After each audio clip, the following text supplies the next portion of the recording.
रात के 12:30 बजे थे। एक अपार्टमेंट बालकनी में अर्जुन अकेला बैठा था। नीचे सड़क पर गाड़ियों की आवाज़ धीरे धीरे कम हो रही थी।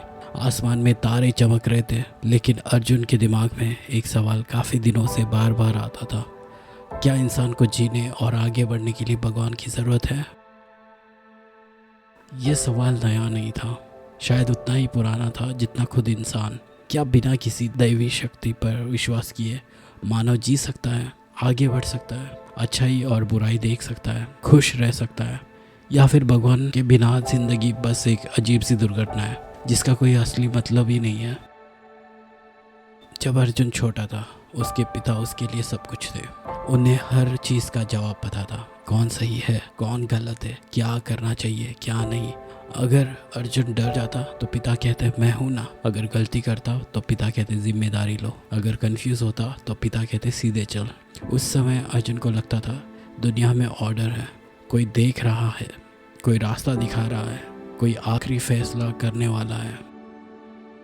फिर एक दिन उसके पिता चल बसे और अर्जुन ने पहली बार महसूस किया कि दुनिया कितनी खामोश हो सकती है। उसे जॉब मिली, प्रमोशन मिला, पैसे आए, जिम्मेदारियां बढ़ी, लेकिन अंदर एक सवाल जिंदा रहा।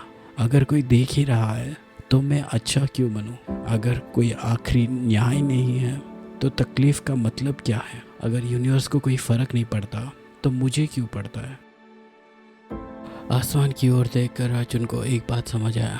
शायद प्राचीन इंसान ने भी इसी तरह आसमान की तरफ देखा होगा।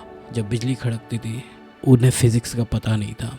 जब कोई मर जाता उन्हें न्यूरोसाइंस नहीं पता था। जब फसल बर्बाद होती थी उन्हें मीटेरोलॉजी नहीं पता था। उनके पास एक साधन था, कल्पना, और कल्पना ने अव्यवस्था को नाम दिया।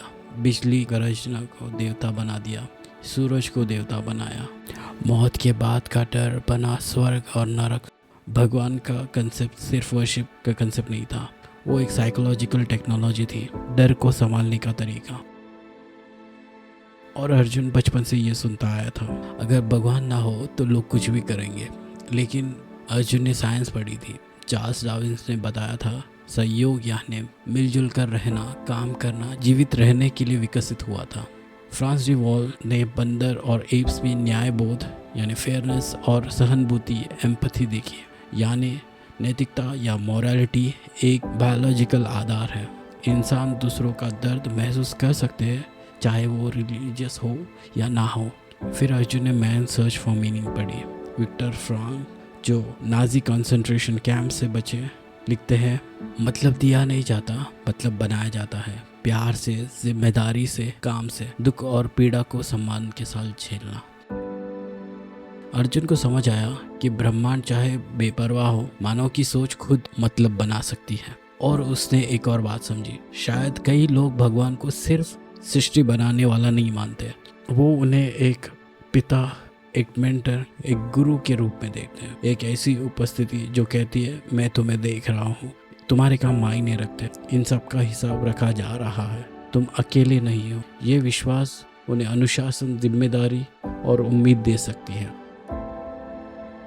अर्जुन का दोस्त एक नास्तिक था, ना मंदिर जाता, ना प्रार्थना करता, ना ईश्वर पर विश्वास करता, लेकिन वो झूठ नहीं बोलता था, अपने माँ बाप का ख्याल रखता था, अपने मूल सिद्धांतों पर जीता था। उसने भगवान की जगह अपने अंतरात्मा को अथॉरिटी बना लिया था।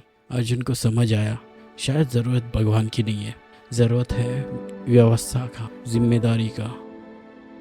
अर्जुन ने नोटिस किया कि दुनिया का हर इम्पोर्टेंट सिस्टम भगवान भरोसे पर नहीं चलता। डॉक्टर ऑपरेशन से पहले प्रार्थना नहीं, डायग्नोसिस चेक करते हैं। पायलट आसमान में उड़ते वक्त एस्ट्रोलॉजी नहीं, इंस्ट्रूमेंट फॉलो करते हैं। इंजीनियर्स ब्रिज बनाते वक्त रिचुअल्स नहीं, मैथमेटिक्स यूज़ करते हैं। यानी आज का समाज बिना देवता के माने भी काम कर सकता है। अर्जुन को पता है दुनिया को उसके सवालों से कोई फ़र्क नहीं पड़ता। उसने अपनी डायरी खोली, फिर लिखा, क्या इंसान को जीने के लिए भगवान की ज़रूरत है? शरीर के लिए नहीं, दिमाग के सहारे के लिए कुछ लोगों को हाँ। अच्छा इंसान बनने के लिए ज़रूरी नहीं है। ज़िंदगी में मतलब ढूंढने के लिए सिर्फ एक रास्ता कह सकते हैं।